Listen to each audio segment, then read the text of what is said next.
Listen to the AZ Wildcats podcast. I'm Mike Luke, joined by Tony Altimore for round 2 of Pac-12, Big 12, and all the intrigue. What's going on, Tony? How you doing? What a nice holiday weekend. Good to see you. Good to see you. Well, again, how hot is it where you are? Because right now it is 113 where I am. It's not that bad, but it feels that bad.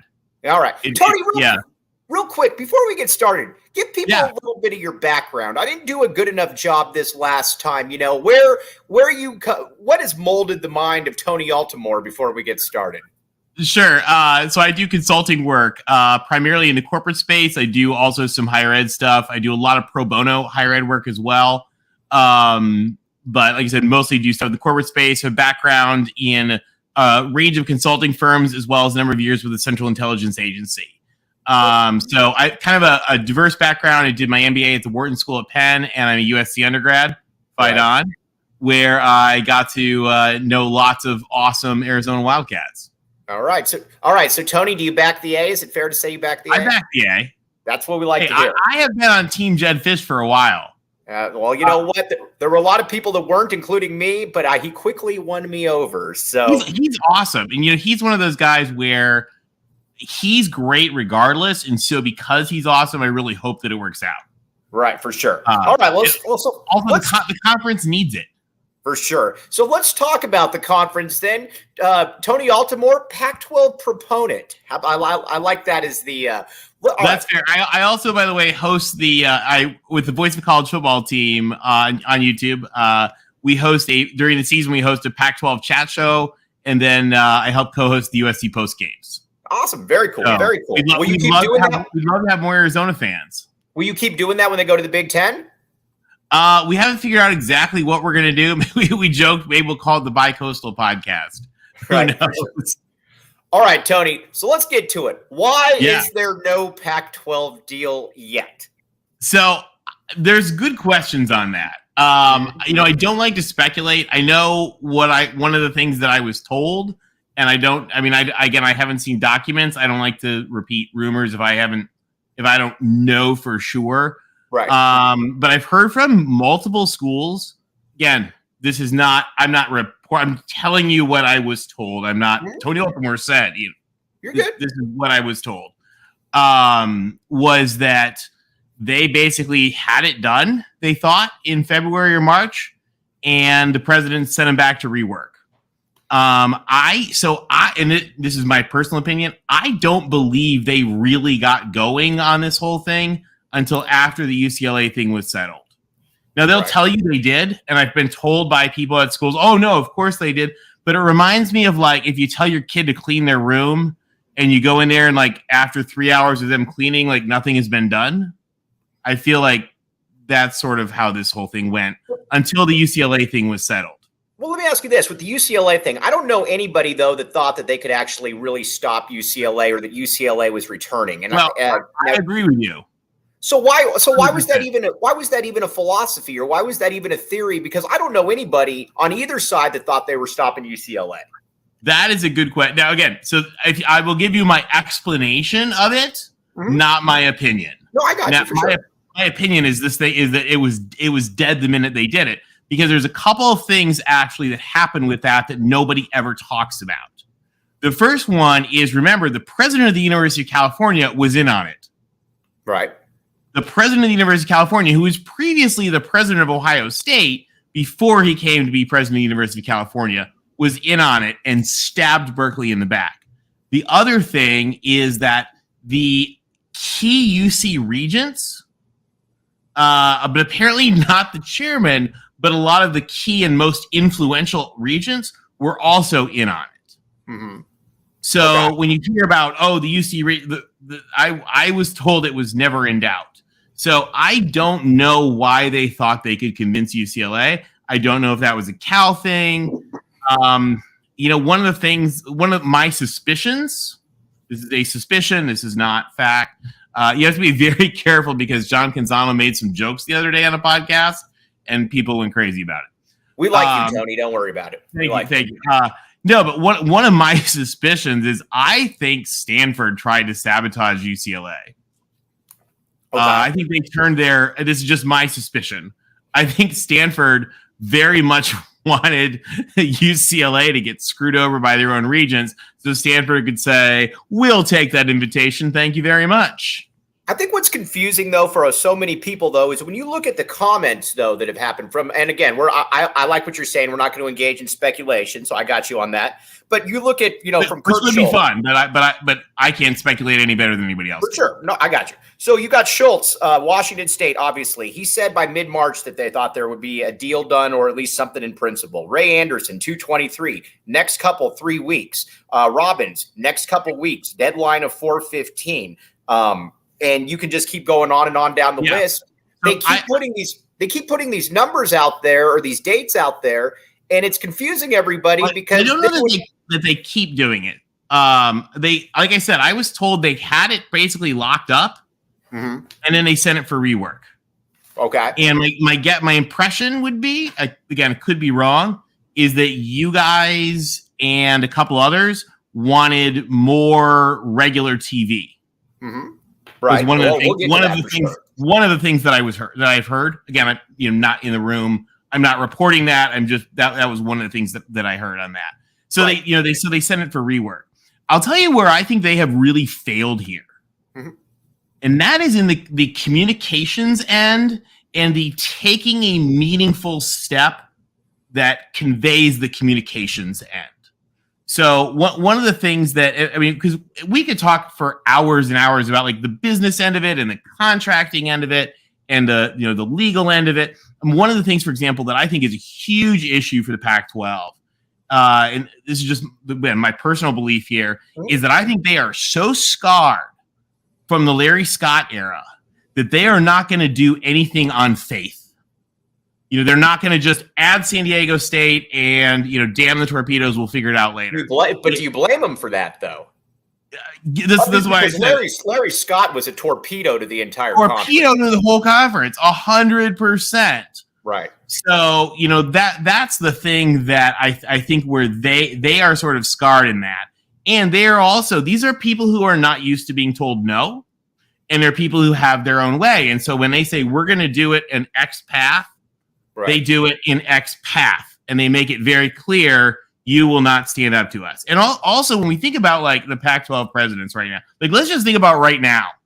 So Wazoo has a massive financial crisis, and like the Idaho mass murderer that they're dealing with was a Washington State student. Right. Washington, who's the chair of the conference, is right now trying to explain to the world that no, they didn't really help build that Titanic sub that just blew up.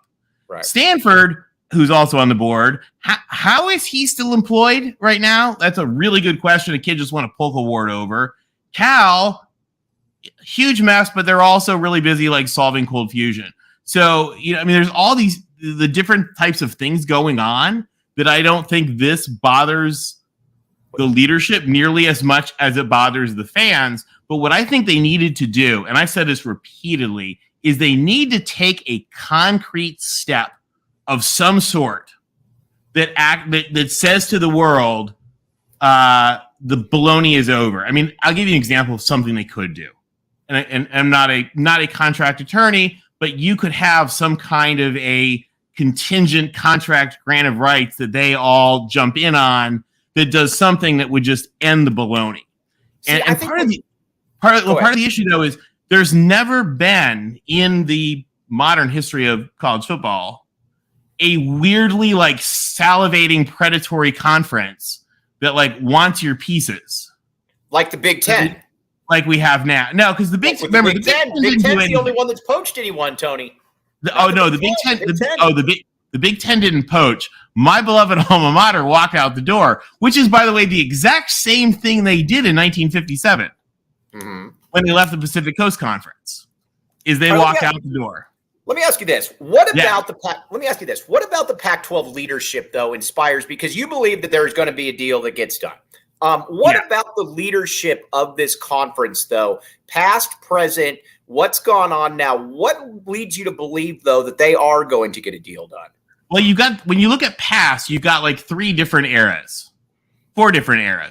So I personally love the oldest era where they would have like illegally sicked the FBI and like throwing your mark in jail or something ridiculous like that. Ed Pauley, by the way, literally used to, Ed Pauley is in Pauley Pavilion. Mm-hmm. Infamously used the FBI to target enemies of the University of California. Right. Those were great eras. Then we went to a more academic era, and we hit that mid-2000s failure, and we have kind of a correction. But I think when you look at the actual current leaders, one of the things is they have a very sort of collaborative behind-the-scenes style.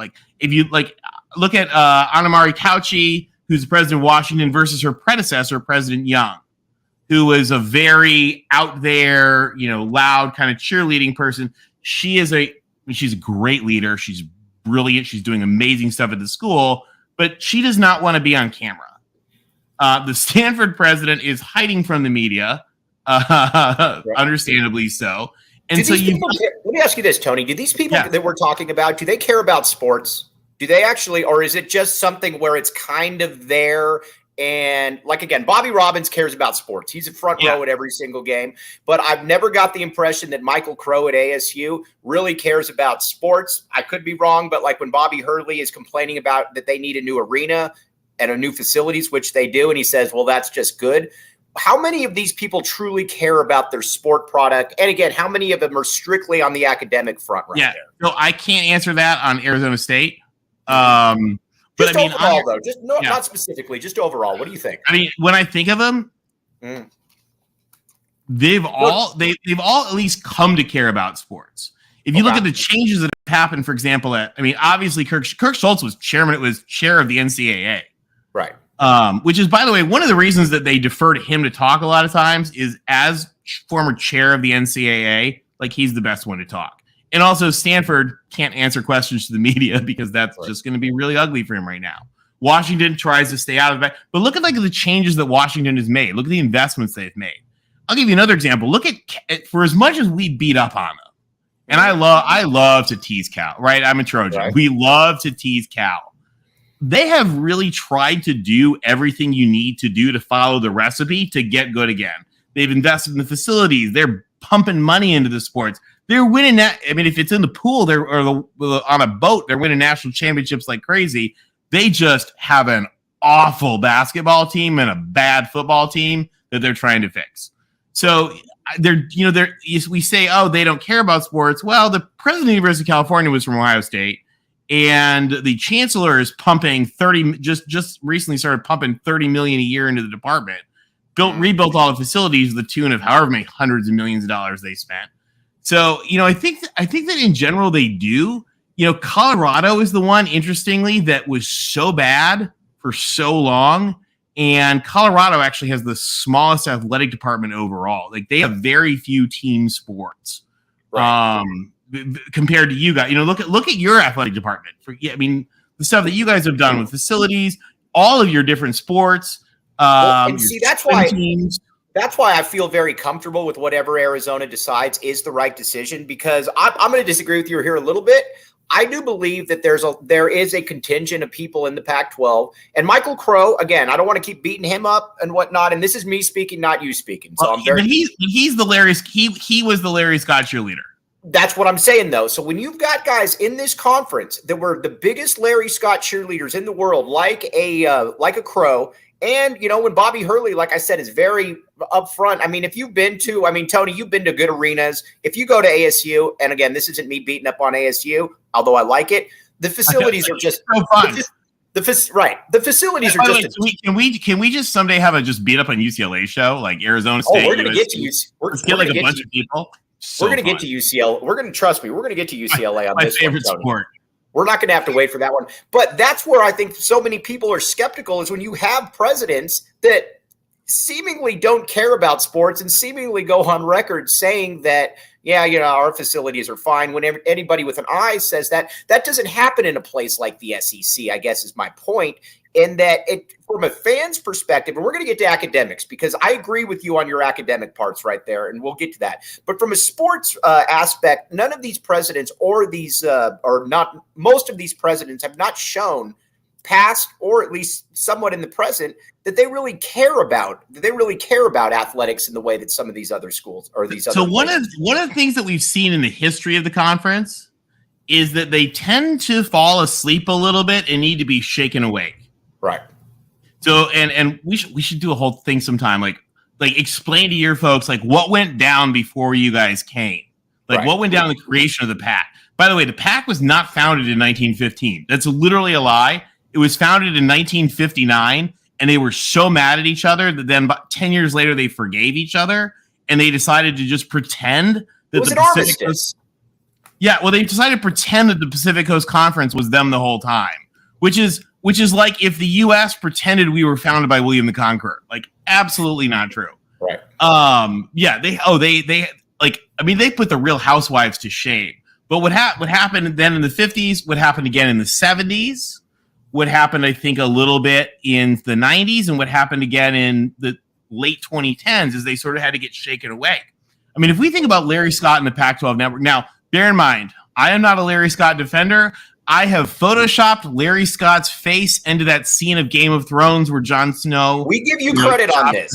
You admit that Larry Scott sucked. Larry Scott sucked. But here's the thing that killed the Pac-12 network, I believe. Let me ask you this real quick. Do the people that rubber stamped Larry Scott, do they suck as well? That's why they're all gone, other than Michael Crow. Not all of them. He's the only one left. Go ahead. Well, and Gene Block, who actually left. Right. Gene Block was like, let me make a mess and then leave. Right. He and Crow are literally and DeStefano at Colorado. Mm-hmm. I guess there's three. There's three of the 12. Everyone else is gone. But here's the thing. So when we look at the Pac-12 network, the idea of the Pac-12 network, which is the same thing that the Yankees did, the same thing Madison Square Garden did, the same thing the Mets did, brilliant idea on paper, failed in three things. And I think the third one that nobody talks about is the most important.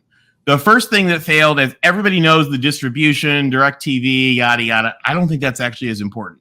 The second thing was the leadership. The people that ran it, ran by Larry Scott, were absolutely not capable of running the media empire. But here's the thing that I think killed the Pac-12 network.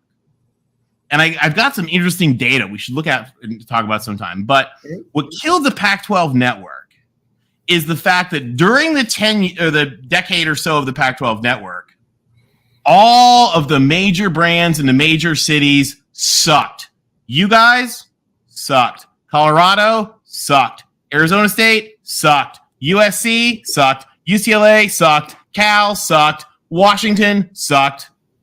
So there's 7 major brands, major markets that needed to be good. Because here's the thing about TV numbers. And we can talk about your TV numbers sometime if you want. I've done some extensive analysis in this. We're going to do a whole Voice of College Football kind of like a cool special show. I actually did some stuff. We broke down and built a model that can predict with about 88% accuracy TV numbers based on 3 data points. TV is not about fans. It's about people watching TV. So if you know the channel, the rank, and a measure of pedigree, like sort of brand, that will let you predict 88% of TV audiences, which we've got this model that can do. So the thing of it is like when we talk about like, oh, nobody watches the Pac-12 network. Oh, they couldn't get it on Dish Network. Oh, they didn't get it here. If those teams had been good, if we'd had those ASU teams of the 70s, 80s, 90s, if we'd had the Desert Swarm, if we'd had the Pete Carroll USC, if we'd had the Terry Donahue UCLA, if we'd had the Aaron Rodgers Cal, if we'd had the Dogfather Washington, if we just had a couple of those, everybody would have found a way to get the Pac-12 network.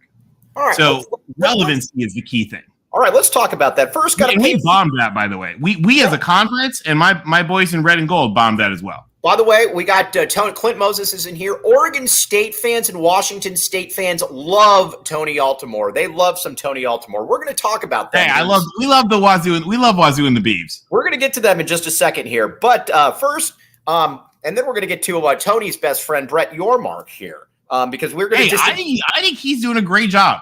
We're going to disagree on this one a little bit, but first, BetMGM. If you haven't signed up for BetMGM yet, use bonus code PHNX. Do you bet, Tony? I don't, because I would bet for the teams I root for, which is not a smart thing to do. All right.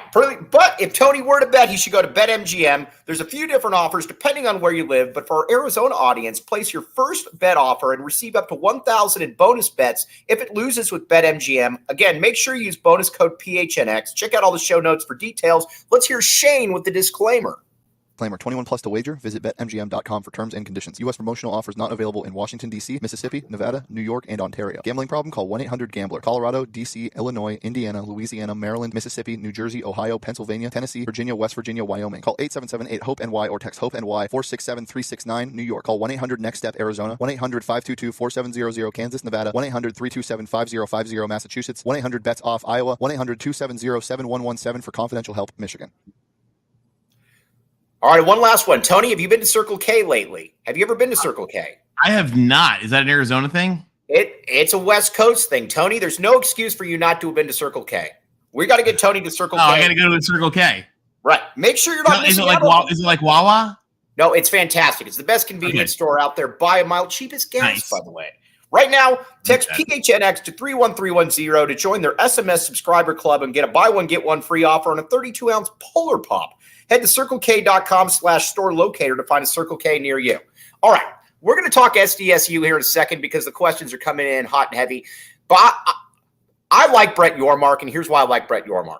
Because Brett Yormark came in and he said, I am going to do X, Y, Z. I am going to get a TV deal. I am going to take care of this Oklahoma-Texas situation, and we're going to expand. I know he talks a lot, but Tony, he took care of the financial thing too, which nobody talks about. He did everything. That was huge. He did everything. Whereas with the Pac-12, they're just talking. There aren't actions. He came in and he did it. That's why I like Brett Yormark. I like people of action, Tony Altimore. Well, I agree. That's why, like I said, what I think they need to do. I mean, I understand all of the reasons why they don't have their TV deal signed yet. And I understand the reasons why they are being gun shy on like the SDSU thing. Again, we can give an explanation. We give my opinion. I want to bang my head against the wall. We'll talk that one next, but let's stick on Yormark right here. But here's the thing about what the PAC should have done was actually done some element to communicate to the world, sort of in a concrete way. Not like they think they do this when they give a statement, right? Because they're the president. When the presidents give a statement, people listen. But they are failing to understand that that's not enough. They need to do some kind of signature thing, some kind of extension thing, whatever they want to do. But I'll tell you what Yormark did that was really, really smart. Nobody talks about this, but I thought this was the smartest thing that he did. Is that when he came in, those 8 schools had about $140 million hole, right, financially, because the 8 schools were paying the shares of the new schools. Remember, they didn't get any money for the new schools, so the 8 schools were taking 2 years of the new schools out of Hyde. It's about $70 million a year for 2 years. That's about $140 million out of Hyde. And Brett Yormark had one chit to play, and that is letting Texas and Oklahoma out easily and happily. And I think it was brilliant. I think he handled it very smoothly, very effectively, is that he bartered a way to get Texas and Oklahoma out, dig them out of their financial hole. And actually they're getting, I think they get like about, once you calculate the difference in the financial hole they dug and the payment of that, they come out with like 10 million extra from Texas and Oklahoma. Awesome. Right. But I think that's something. It's not about people are like, oh, he jumped the Pac-12. No, what he did is he solved their financial hole, locked them in for the future, and used that shit of the Texas and Oklahoma to do it. And I think it was really, really smart. The other thing that he's done that's really smart, which is again very anti-PAC, and it's something that doesn't work in the PAC because of how the PAC schools are different. Right. He does a lot of very much like speaking for the conference, and a lot of like little things that are very. He's very good at trolling as well. He's very good at trolling, but he does a lot of really good communicative things that that I think really help convey and build brand. That are they're not meaningful, right? But like they actually in their sum are. I mean, I'll give you an example. They're making this whole big thing about Oh, Big 12, Mexico. Okay. Well, what are they going to do?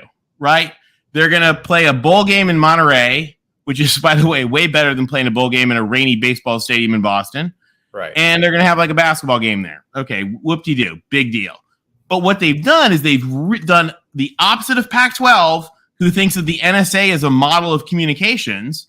No comment, is that they're actually going out there and promoting it and doing a really, really, really effective marketing job, regardless of whether the thing has meaning or not. And I think that is really powerful, and it sends confidence to the people. So, but the problem, you're exactly right. You're exactly right. But the problem, though, is when the Pac-12 does speak, they say that a deal's right around the corner, and then the deal doesn't happen. But the issue isn't that media deal, because that media, I mean, in all honesty, long contracting processes that's normal. What's dumb is that they're not communicating effectively throughout the process. They're not doing meaningful things. And part of that reason actually goes back to literally, I don't know if we've talked about this or not, literally the day they shook hands to formally lock the conference in, June 22nd, 1959. One of the big differences with the Pac and everywhere else is, and the Ivy League is very similar in this too, is this idea of control by the presidents. Technically everyone's controlled by the president, but not like the Pac or the Ivy League. Right. Those presidents are in charge, and the commissioner is not in charge. Pac did not allow the commissioner to use the title of commissioner. And that's what's unique about the Pac. That's a very good point. For sure. Yeah, you do not speak for Stanford. You do not speak for nobody speaks for the University of California other than the University of California. And so it's a different dynamic, and I think it handicaps them, and whoever their PR people are completely botching the opportunity to take steps to show confidence, to show competence, and to show confidence. So why aren't they doing that? They already know that there's this image of them out there. And again, like you said, they're the ones that run the ship, not Kliavkoff. We're going to get to Kliavkoff here in a second. Yeah. Why don't they do something? Are they that tone deaf? Do they not care? Is it a combination of both? I think it's a little bit. Remember, these are people that are used to having people mad at them, right? Like, we can be like, oh, the Big 12 is being mean to us on Twitter. Like, they've got probably 2 unions protesting outside their office, and students chanting about something. So they're used to people being mad. And in the grand scheme of things that people are mad at them for, and look at Stanford, for example. Right. This is actually not really that big a deal. Right. The other thing is, and this is true of any time you're in a big, complicated, business negotiation situation, is that if things are going well on actually going well on the inside, you really don't care about the noise in the outside. In fact, sometimes the noise in the outside is not a problem. Look at you guys, for example. You guys, when USC and UCLA left, you guys looked very seriously at moving to the Big 12. Decided it was not for you. I was told by people familiar with the decisions. And if you guys really thought there were problems with this deal, which apparently you don't, you would have left. See, here's where I'm at with this. I think nobody wants to leave. We need to make that for nobody wants to leave, for sure. But the problem is, at some point, we're going to get to a drop dead date. At some point, there has to be something. There has to be something that is actually. Are we going to get to a drop dead date? At some point there, and it can't be right, and it can't be 85%, and it can't be 85% streaming. There has to be a majority linear factor to it. So again, like you said, because again, the one thing I totally agree with you on, these are better institutions. Oregon State, Washington State, notwithstanding. I'm just kidding. But I'm just kidding, guys. Well, but here's the thing about Oregon State and Washington, and actually Oregon too. By the way, let's make sure we lump Oregon in this, because Oregon State, it does way more research than Oregon.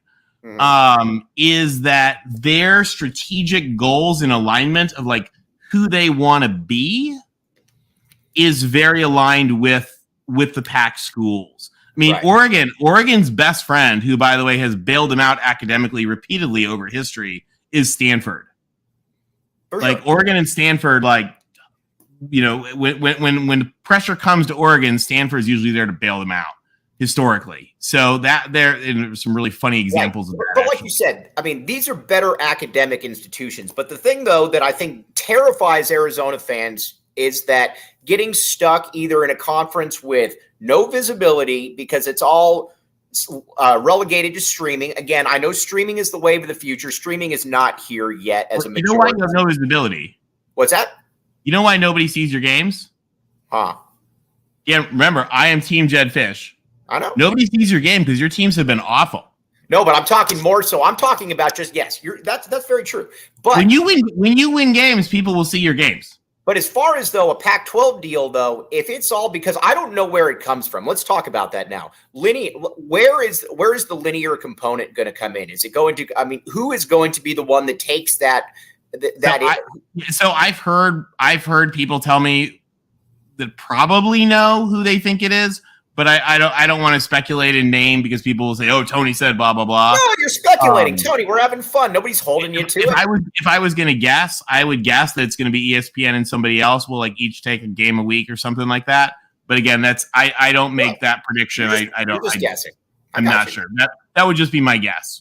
Right. Okay. So, and then you think that they're going to get a deal then with all of this that is going to be bigger than the Big 12 at 31.6 per school. If they were not going to get a good enough deal, you guys would have left.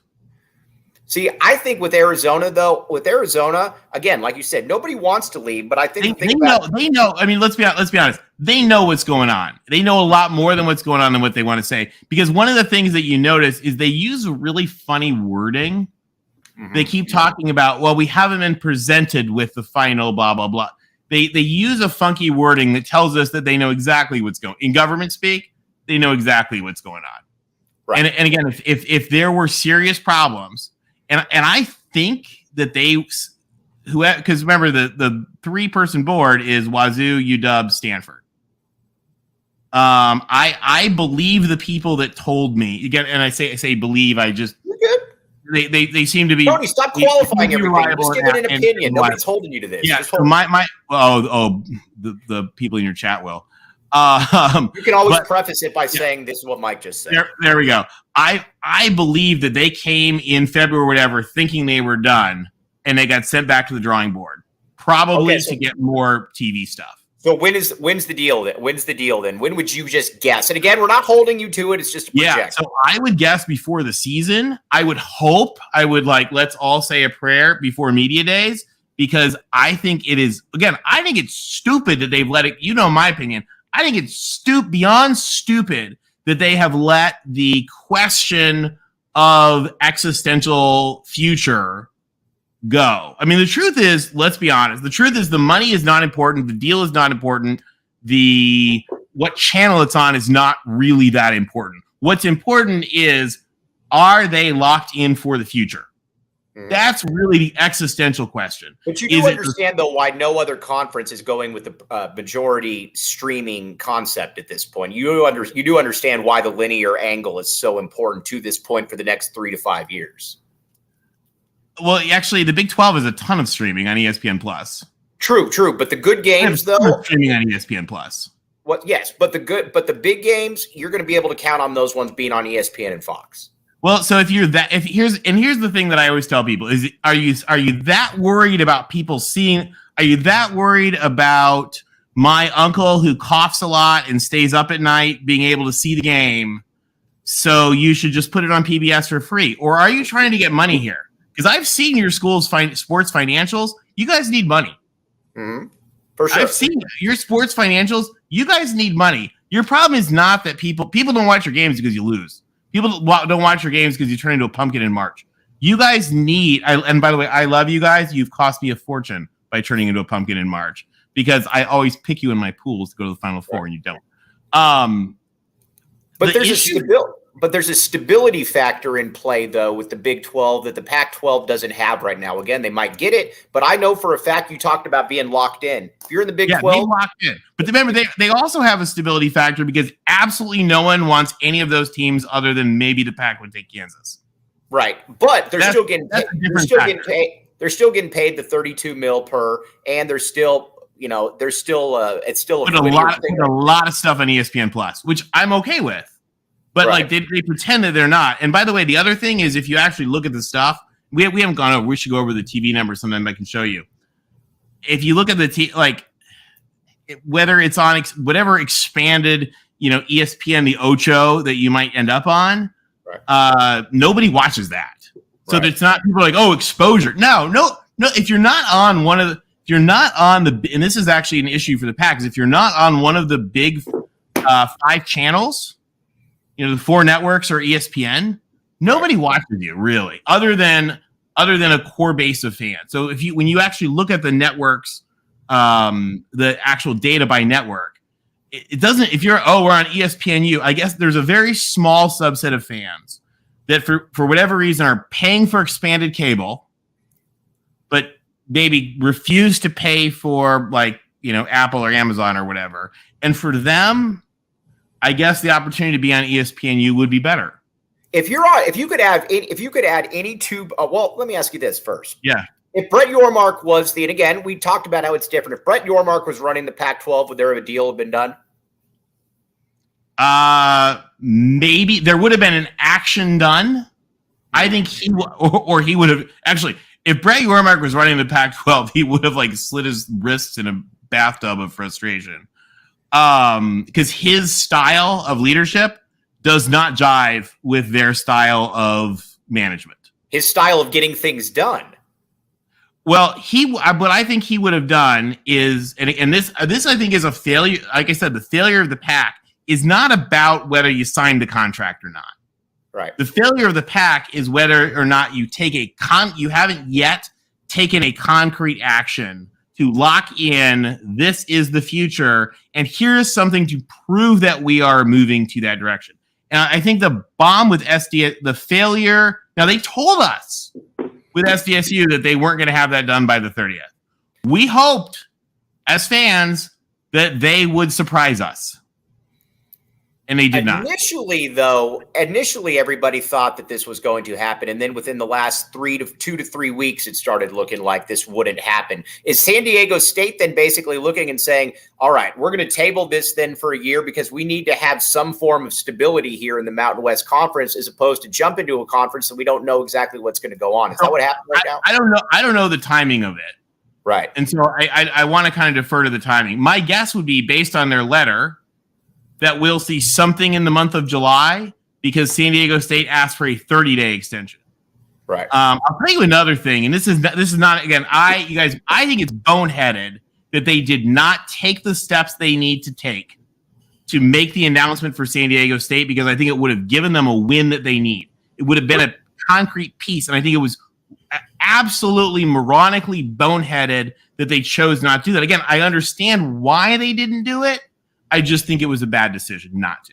San Diego State. Well, let's talk about that here in a second. But first, got to pay a few more bills. FOCO. Okay, FOCO is an acronym. Now, we had Brandon Sanders on, one of the best safeties in school history, and he was wearing FOCO straw hat. It looked fantastic. FOCO always has our back for Arizona sports, and they have yours too. Get the best gear around by visiting www.foco.com and use code word PHNX for all non-presale items. Use the promo code PHNX, and never a better time to become a PHNX diehard.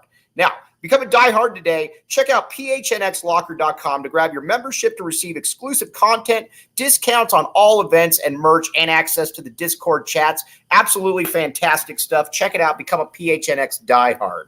All right, Tony, San Diego State. We've always heard from the beginning that, with the Pac-12, it's an academic conference. I get that. It's an elite academic conference. San Diego State is not an elite academic school. Well, they are in some ways. I mean, San Diego State has a 35% admissions rate, which is better than any school in the Big 12. The thing about San Diego State is what they don't have, which goes back to which is thanks to Cal, the 1960 California Higher Education Plan, is they don't have a lot of PhDs in graduate research. Tony, it's definitely, there's been a reason there's been so much resistance from Pac-12 presidents of adding them over the years. Come on. Well, yeah, the TV market of LA, the LA TV market, like USC and UCLA had no interest in adding another team to Southern California. Right. But there's your reason. The other issue Who would is, you compare San Diego State overall? Because this is your realm right there. Who would you compare them academically to in the Pac-12? Because that's a big deal for a lot of people. I'm trying to think of somebody. Oregon, in that, well, Oregon, but a much harder to get into, like a much more academic Oregon, but without the graduate element that Oregon has. Right. But that's Oregon doesn't have that's a Oregon big part of it, though. The graduate element, though, is a big part of it. But the thing of it is there's a difference between, this is going to sound like an asshole, sorry. There's a difference between not having it and not being good at it. Mm-hmm. And so, for example, if you look at like the Big East schools, right? Like the Big East has some outstanding schools that just don't have graduate stuff. Right. Like Marquette. Marquette's a great school. Marquette at one point was a Big Ten candidate back in the day. And Marquette's med school is now separate from Marquette. So, does that mean that Marquette's not as good because Marquette doesn't do very much graduate research, but there's that huge med school that used to be theirs that does? Right. So with San Diego State, you've got the huge grad research stuff was always done. It's UCSD and with the Scripps Institute or whatever is right there. So the thing about San Diego State is when you look at San Diego State, and this is why you need to look at schools holistically. Look at SMU. SMU is a phenomenal, elite, world-class school. Almost no graduate research. SMU does $45 million in graduate research. San Diego State does 100 and some. But there's no question SMU is a really great school. And with schools that are really big on like business schools and law schools, like aren't you if you add SMU, aren't you just adding a school just to add an academic school per se, because they bring absolutely nothing to you in actual revenue sports. Literally nothing. I think that they are like a powder keg, like they're a sleeping giant ready to awaken. Is that what you're going? I'm on team. I believe in SMU, but I also understand the people who don't. I mean, when you've been in the AAC and they haven't done anything, I mean, so I think relevancy matters. But here's the other thing for the Pac-12 is when you look at, and this is what I've done, is I've looked at the map repeatedly. Mm-hmm. Oh, I can't believe you've looked at the map for sure. I've looked at the map. I've run the numbers, and you start to get some questions about like if you need somebody. Your choices till you get to the Mississippi. I mean, who does the Pac-12 want? The Pac-12 wants Texas. Pac-12 spent 30 years flirting with Texas. Texas is like their idea of a school. Kansas would be great, but Kansas is locked in a very Pac-ish type school. Kansas is locked into a $100 million 99-year deal. So I think the Big 12 has effectively kind of walled themselves off. Right. Other people disagree with me, but I think they walled themselves off. So now you're starting to talk about Tulane. You're starting to talk about SMU. For the Pac-12. Yeah. I mean, you're right. Colorado. You do realize from a sports perspective, Tony, and again, I get you coming at it from the academics. That is everybody's going with the rolling eye emoji when they go with Tulane. I'm the rolling eye emoji. But I'll tell you, and you guys may not like this. So I actually recommended, you guys can go find it. I did it on Twitter. So my Pac-12 expansion list, I always say first call. Well, so San Diego State is sort of an existential thing. You need a presence in Southern California. Quite honestly, if I were the Pac-12, I would have had consultants trying to figure out how to add a team at Long Beach State or Irvine really quick too. But that's a whole other story. I said your first call is to Air Force and make them say no. They've said no repeatedly throughout history. They're really not prepared to do what it takes to succeed at the Power 5 level, but I would try for them anyway. And I thought SMU and San Diego. You think SMU is prepared to do that? Oh, SMU is throwing money like crazy at stuff. SMU is recruiting better than anybody in the conference other than Oregon. They're out recruiting you guys like crazy. SMU football's out recruiting. SMU football's out recruiting Washington. Oh yeah, Washington's not recruiting anybody. Like watch the Oregon memes on Washington recruiting are awesome. Oh, I know. SMU's out recruiting Colorado. Well, Colorado's going to be awful. Colorado's got a couple of stars, but they're not looking good. But here's the other thing that I said, and nobody agrees with me on this, and that's okay. Let's see if I'll agree. What do you got? I don't trust Stanford at all, and I never have. I would add Fresno. I think that anchor into the state of California is important for donors, student recruitment, engagement. And I know Fresno does $9 million a year or something in research, like $9. Like somebody said, why not UC Irvine as well then? If Just you go all in, get all the California schools. Based on the success their brother Cal is having. Right. If you actually could convince UC Irvine or Long Beach State used to have a football program to really start one. And you could get but you'd have to have a president, you'd have to have a board, you'd have to have donors, you'd have to have like everybody aligned, to be like, we want to do this. Kind of like what, I hate to use this as an example, but like what Liberty did, or what you've seen at Kennesaw State, where you really get people that are aligned to say, we want to do this and we want to be good. Trying to get that out of the state of California is a little bit challenging. So I think you're kind of, to some extent, you're a little more stuck with what you have. And why not St. Mary's? St. Mary's could get football as well. They used to. Back in the old days, they had football. They actually were good. I know you mentioned this with Stanford too. What? You've repeatedly said, and you're right. You've repeatedly said they don't understand a lot of these don't understand the messaging. You don't trust Stanford or Cal. So why should other people trust Cal? I trust Cal more than Stanford. Okay, but why should anybody like Stanford is a preeminent institution in this conference? If you don't trust them, why should Arizona fans trust them? Because I'm from USC. We don't trust them. You shouldn't trust them because they tried to keep you out. You know that? They didn't want to let you in. All right, we got to talk a little bit about Oregon State and Washington State. By the way, on behalf of USC and UCLA, to my good Sun Devil and my good Wildcat friends, you're welcome that when Stanford wouldn't let you guys in, Jack Hubbard stood up and said, I'm going to the media in 15 minutes. And we're either telling them that Arizona and Arizona State are in or that USC and UCLA are out. Pick. Right. All right. And Stanford caved immediately and Washington caved a few minutes later. Tony Altimore on here saying he doesn't trust Stanford at all. I like this. All right. Now, I need to get your take on Oregon State and Washington State fans. I know. Real quick, I know the Stanford president refuses. He's hiding from the media because he may have fudged research at Genentech. But Stanford is the only Pac school that has not made a very public statement of allegiance. Well, you know what? Get lost is my opinion. Now, real quick, as far as we can throw the tree. Let's talk about let's talk about Oregon State and Washington State right here. But first, the tap and bottle watch parties. Tony, you never come to Tucson. I don't blame you. It's 115 right now. I have been to Tucson before. When was the last time you went to Tucson?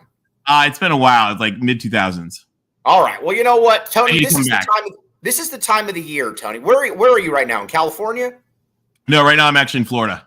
All right, get out of the heat, come to Tucson for a little while, and you can come to the tap and bottle watch parties to watch Arizona football or Arizona basketball make the Final Four this year, not drop an egg, as you put it earlier. But again, check it out, tap and bottle watch parties. They're having a 6-year anniversary this Saturday. I will be downtown, and the next one, they're having an 8-year anniversary for their Northwest location. Scott and Rebecca, Salt of the Earth people, help them out. Okay, now, Oregon State, San Diego State fans.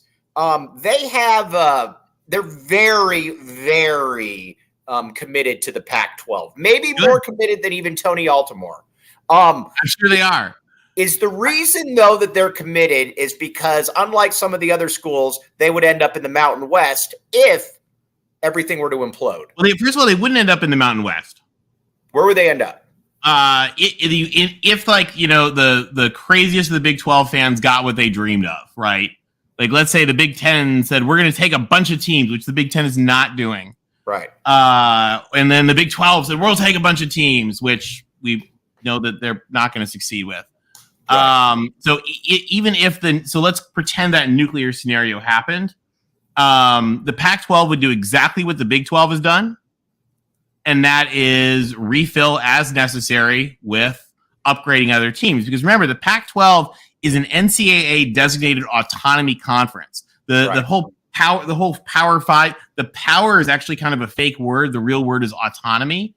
And it's because they actually have NCAA legislated powers that go to them. So the reality is whatever the Pac-12 were to need, just same thing the Big 12. Because by the way, I had this exact conversation 2 years ago with Big 12 fans who were like, we're going to lose our power stat. And it was like, no, you're just going to fill up as you need. You're and the Pac-12 will do the same thing. You're secretly a Big 12 and a Brett Yormark admirer. I can tell this. I have lots of friends in the Big 12. Some of their fans are ridiculous and crazy. I've worked with students on the Big 12 at every Big 12 school. I've been to half of their campuses. Like, no, I think they're great, but I know that Pac-12 schools are not trying to join them. I think that the image that they are portraying, which is making their fans feel good, is not accurate. Mm-hmm. And I think that that's bad for the sport. I think that the Pac and the Big 12 and the ACC should be working together. Right. I also think they should be involved in the Ivy League in that, because that's the only conference that can tell the Big 10 to shut up. So basically, so let's just say, for example, if the Pac-12 were to, I know that you don't think it will, but let's just say that it implodes. So Northwest schools go to the Big 10, Arizona, Colorado go to the Big 12, whatever. So Oregon State, Washington State. Cal, the real truth of the matter is Cal is the linchpin in a lot of ways. So if the Big 10 were to take like Cal and Stanford, right, and then the Pac-12 no longer has that anchor of California and that academic anchor and the institutional support that goes to the Pac-ALC that comes from Cal. Like, Cal is really the linchpin. So if they were to lose, for example, Cal and Stanford, that I think would spur a collapse. Right. But Oregon State and Washington State would be all right, because you would still have UC Irvine, you would have San Jose State, schools like that you could bring in, Tony. Well, I mean, it would be to them the exact same thing as, for example, my Kansas friends feel about Brigham Young and Cincinnati and Central Florida and folks like that. I mean, look at what the Kansas people are not fans of it. But, it is one of the things that evolves. And the question then, whenever a conference does that, is, are those teams going to stand up? Right. I mean, the Pac-12, when, we look at Utah, look at you guys, when you guys came in. Tony, I give them credit for that. The question is, are you going to find teams that can stand up and fill that role? What do you say about this, though? Kyle Visser makes a very good point. The Big 12 has the highest NIL as a conference, and I've seen this before, which is shocking. There's a lot of money right there for athletics in the Big 12, Tony Altimore. Here's the calculation on that. Because you're including Texas? We're including Texas, yeah. If you look at the new Big 12, that number changes. Right. All right. Now, so let me ask you this then. So we have this on record. By the way, everything in realignment is always Bevo's fault. Right. For literally sure. 40 years of problems. It's Bevo's fault. Oh, I got one more read. I forgot about this. Oh, geez. Yeah. Tony, do you have a hard time sleeping? I don't usually. All right. Well, then you might not need this, but other people I might need it for when I do need it. All right. Well, check it out. OGs. These are gummies. They help you sleep. They got good THC ratios. You can get them at your local dispensary. Go to ogsbrands.com. Check it out. And again, very, very good stuff. OGs. All right, Tony. So you believe that there will be a deal done, hopefully by the beginning of the season. That's where you're going. Yeah. So I would hope that it would be done by media days. But if there's not a deal or one that even appears close, will you say that these people are full of crap? I don't know if they're full of crap. I mean, I think that if we see teams leave because they say there's no deal coming, then that's the sign there's no deal coming. Okay. All right. You actually like Brett Yormark. You think he's done a very good job for the Big 12, and you like him because he's a leader of men and he's a leader of action. Well, and he's doing the action that, quite honestly, again, and part of this comes down to, for the Pac-12, the question is, are they going to eventually deliver what they say? And quite honestly, if they weren't going to, I think you would have seen people leave. I think you would have seen collapse. I think you would have seen changes. I mean, you guys would have usurped stuff. I'll tell you something I think is really good, though. If you look at actually the succession of Pac-12 board leadership, there's two people in the way right now before Bobby Robbins moves on to the executive committee. And that is Al, who just retired, and Stanford, who is got to get fired. We're pretty sure by the end of the year, it seems like, according to the higher ed folks. So hopefully by the end of the year, we'll have Bobby Robbins on that executive board, and I think that would be a positive change. Tony, you're a heck of a sport right there. Enjoy the back and forth. We're gonna have to do this again soon. I know you're a big fan. I know you're a big fan of charts, and so this is what I'm gonna have you do next time. Send me your 5 best charts, and we are going to look at all these charts, and you are going to do it. I might be bored to tears, but we are going to look at these charts right here. But again, Oregon State fan Clint Moses, Connor Johnson, I guarantee you that they are Tony Altimore supporters to the finest, or the fullest. They're great guys. Go Beavs. This has been a really fun talk, though, my guy. I disagree with a lot of it, but you know what? I give you a ton of credit for coming on. And it's a fun banter. It's a fun back and forth. Hey, I always like chatting. And again, the thing is, guys, is we're gonna see what happens, and we want whatever happens to be for you guys to be the best thing for the University of Arizona. Exactly. You know what? We want to back the A to the fullest. Back the A right there. All right, Tony. For Tony Altimore, I'm Mike Luke. We will be back with you tomorrow. You've been listening to the AZ Wildcats podcast.